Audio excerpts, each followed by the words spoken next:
all, it's Nim or Nimicry if you're feeling professional, and welcome to the YouTube video. Now today, we're going to be going over those patch 6.08 notes in Final Fantasy XIV for Endwalker. But before we do, if you like what I do, or if you like what the channel does in specific, go on and hit subscribe and hit that notification bell to stay up to date with everything the channel does. But without further ado, let's just get started. Now, keep in mind that it's the 25th of January right now. That means that the Oceanic Data Center opened, sales of Endwalker resumed. The queues might be bad. Let's have a moment of silence for those who are waiting and stuck in queues. All right, now that we've had that moment of silence, on to the patch notes. So, the patch 6.08 contains content that can only be accessed by registering the expansion packs for Final Fantasy XIV to your service account. To distinguish between the adjustments that are and are not affected by the registration of these expansions, the following notations will be used throughout the patch notes. 2x, these additions and adjustments only require the purchase of Final Fantasy XIV, A Realm Reborn, and Final Fantasy Heaven's War, i.e. the free trial. 4x, these additions and adjustments require the purchase and registration of Final Fantasy XIV Stormblood. 5x, these additions and adjustments require the purchase and registration of Final Fantasy XIV Shadowbringers. And 6x, these additions and adjustments require the purchase and registration of Final Fantasy XIV Endwalker. I'm not going to read out what everything else is. I'm not going to read those out. Those will be on the screen if you want to watch it. Keep in mind, this is a podcast-style video, so you can just put it on and walk away. I'm going to give you my takes, my opinions, and say, hey, why is this good? Why is this bad? In addition to giving you the information. On to the battle system. Battle system. Here we are. So we'll start off with the Paladin.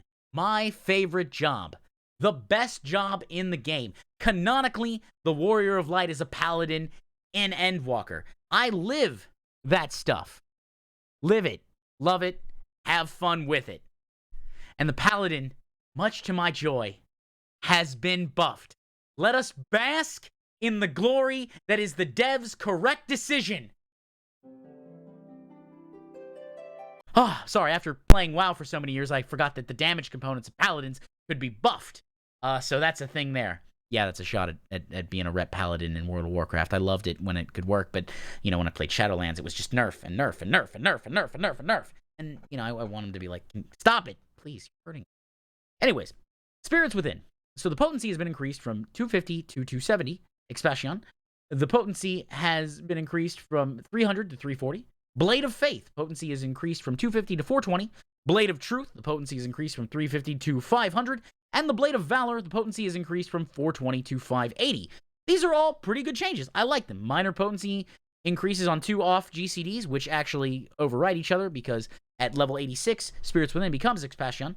And, of course, Blade of Faith, Blade of Truth, Blade of Valor. You summon a bunch of spectral swords from the sky, and they impale the enemies. They should do some damage. They should do some damage. And, in fact, in order to even use that, you have to use Requisite. Then, ideally, you burn 4 charges on either Holy Spirit or Holy Circle. And then you use Confiteor and go into the combo. And by the way, if you use anything that's not an OCG at that point, you break the combo and lose those abilities. So it's a fairly restrictive system. It should be powerful. And this is a good change. Good on it. Hopefully Paladins see a little bit more play. After all, the damage was a little before. Now we're on to the Marauder and the Warrior. Of course, Tomahawk, the potency is increased from 100 to 150. Good job. You know, and here's the thing about that. Some people may say, Nim. You know, the Warrior can solo things. The Warrior can self-heal. The Warrior doesn't need a healer. You're right. Good players, well-geared, don't need that. I would much rather see classes buffed than classes nerfed. Because then everybody gets to have that feeling of power, as opposed to somebody who was having a lot of fun gets something taken away. Now, I do understand that for balance purposes, you may need to change how classes work. And those are usually reserved for a 0.1, 0.2, 0.3, or even an expansion. So for right now, I'm glad the Warriors are where they are. Keep swinging those big things. Fell cleave all over the place. It's wonderful. Have fun with your rating. And more importantly, the reason I don't think they want to make too many changes is because, again, Savage Progress is underway. They may wait for a 0.1, 0.2, 0.3 patch to really make some changes. On to the Monk. The Monk was my first class that I actually maxed. A Phantom Rush. The potency is increased from 1,000 to 1,150. Yeah, easy change. A little bit extra DPS, a little bit extra potency. Monk can be a hard class to play, especially if you're trying to nail all those positionals, and especially if the tank, when I was leveling one, decided to dance with the mob all the time. Like, dude, my positionals are important. That's how we kill the enemy faster, is if I'm like, hey, look at this, hit from the rear, then hit from the side, then hit from the rear, then hit from the side, and then do something and be like, chakra, bow, That was the point. But this tank just kept wanting to spin.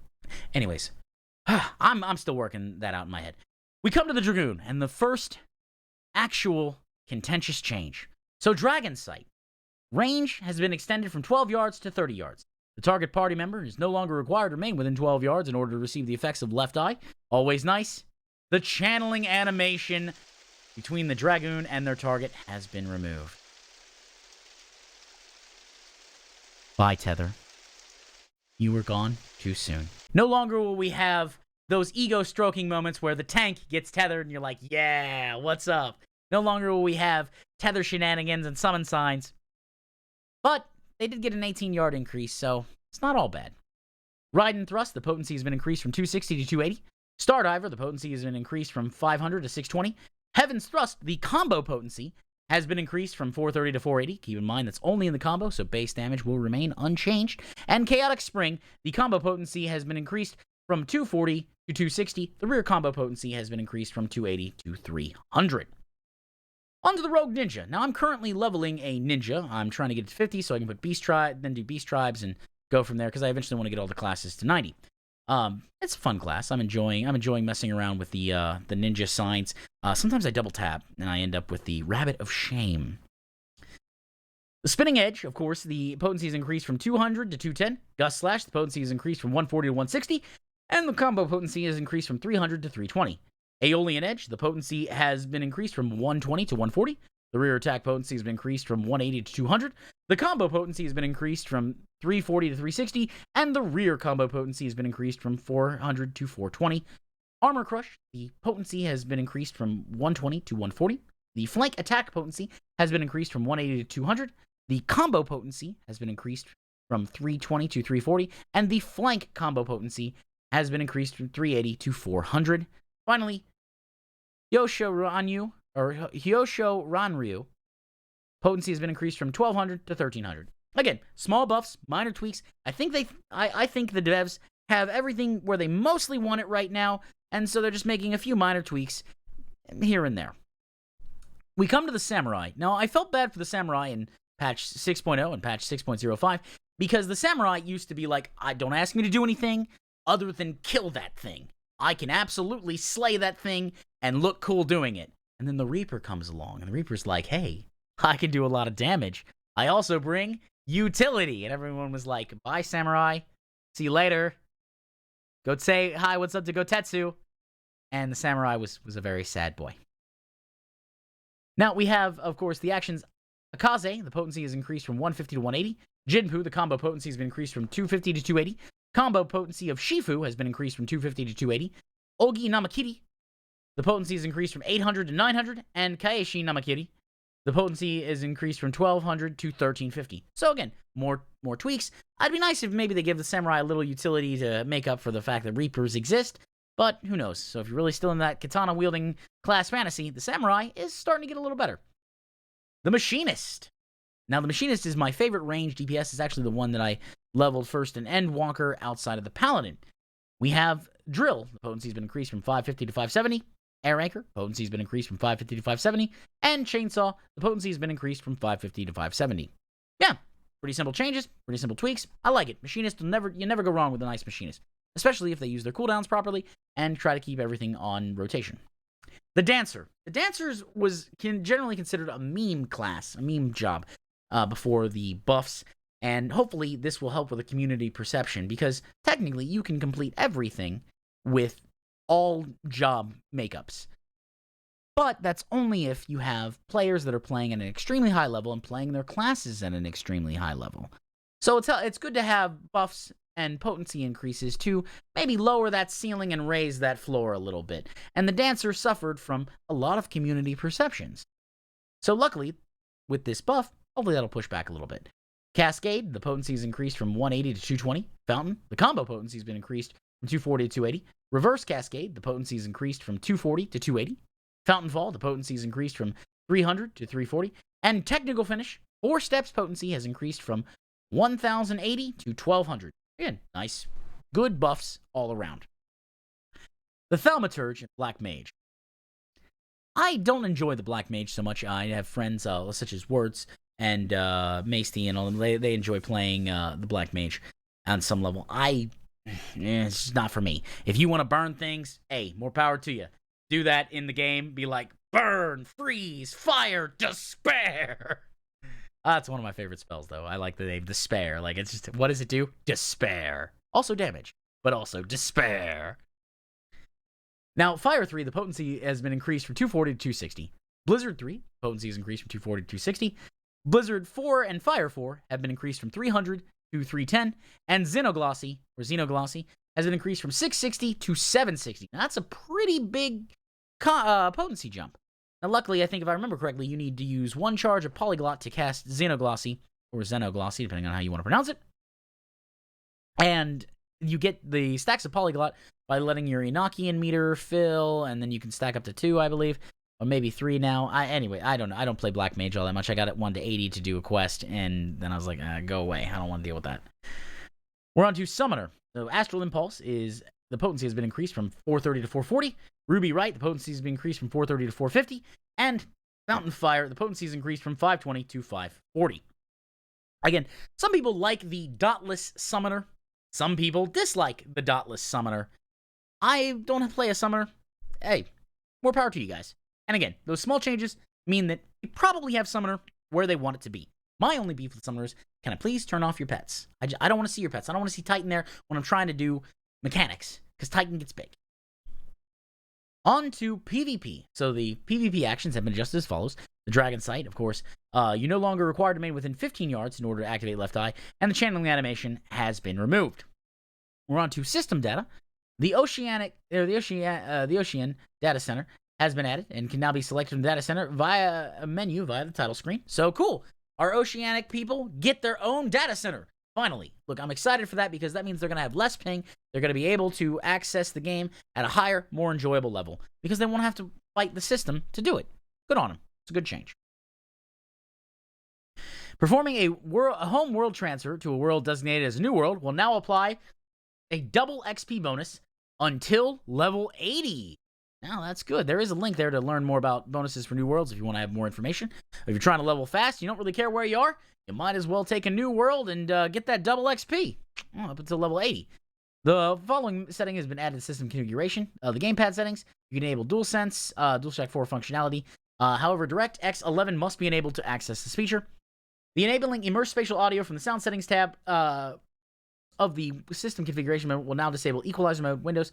Turning off the immersive spatial audio will not automatically reactivate the last active setting of the equalizer mode. Now, I will say that I don't know if it's in the resolved issues, but there have been some audio issues happening in Endwalker. I haven't really experienced them, but once or twice. So, for me, whatever, I usually just play with the sound muted after a while anyways, because I'm listening to something else or I'm doing something. So that's that. But for the audio file, I always want the sound to be crisp. And make no mistake, I enjoy the Endwalker music, but at a certain time I'm listening to other things, whether it be other people's streams or YouTube or Roxanne.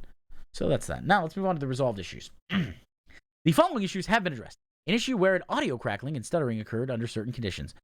Note, for players who continue to experience audio playback issues after release of patch 6.08, we ask that you consider disabling DualSense/DualShock 4 functionality. That's an interesting bug.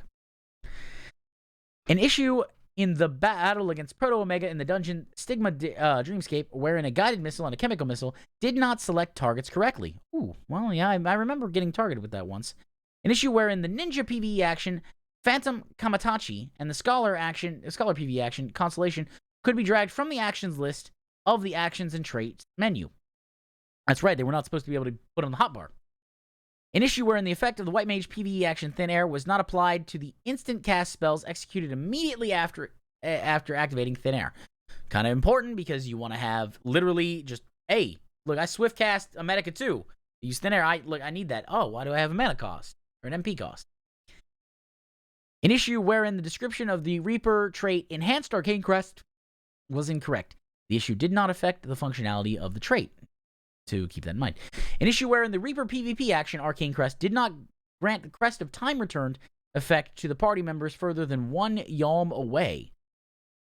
An issue when spearfishing, wherein fish could not be counted as caught despite the capture animation being displayed. That would be frustrating, because for those who haven't done the new spearfishing game, their fish scroll across the screen in both directions, and you have to take your spear and you get one. All right. And to see it get hit and me not get credit for it, yeah, that would piss me off. I've only done a little bit of spear fishing,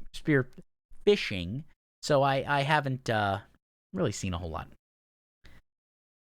An issue where the item dance pole could be sold to NPC vendors. Ooh, okay.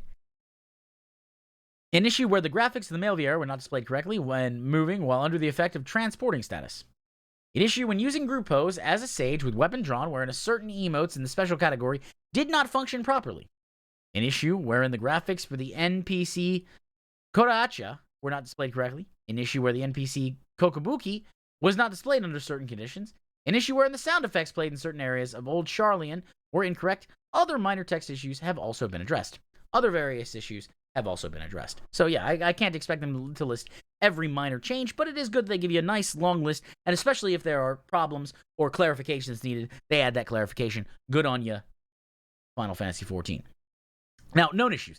An issue when enabling immersed spatial audio, wherein the setting of the equalizer to voice boost results in audio levels lower than other equalizer settings. An issue wherein the times displayed for the Jumbo Catpot drawing are incorrect. Oceanic data centers only.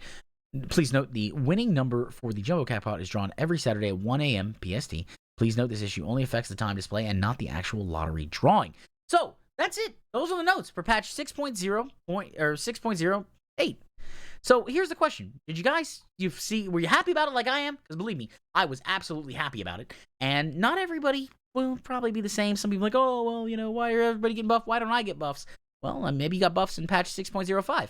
Maybe you'll get buffs in patch 6.1. I don't know. I'm not a game dev. I'm generally happy with how this goes, and this was a fun video to record. So, here's the thing, guys. If you like what I do, or you like what the channel does in specific, go on and hit subscribe and hit that notification bell to stay up to date with everything the channel does.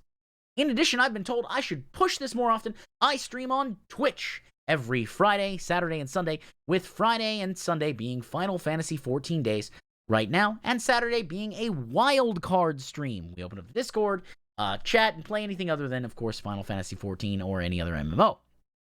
If you'd like to talk to me in greater length, there is, of course, a link to my Discord in the description. If you're inclined to use the social media, you can follow me on Twitter at Nimicry.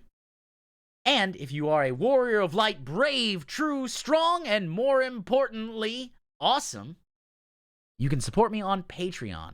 Patreon is a great way to support the channel, and it helps me create more videos. In addition, patrons get access to videos a few days early and can provide additional feedback and other perks. So you can support for as little as $1 at patreon.com/Nimicry. This was a fun video to record. I got to have a little bit of fun. I know I'm getting to it a little late because we had dinner with my mother, and that was a whole event. Maybe the patrons can hear about it. But without further ado, guys, may the mount you're farming drop on the first kill, and I will see you in the next video. Bye.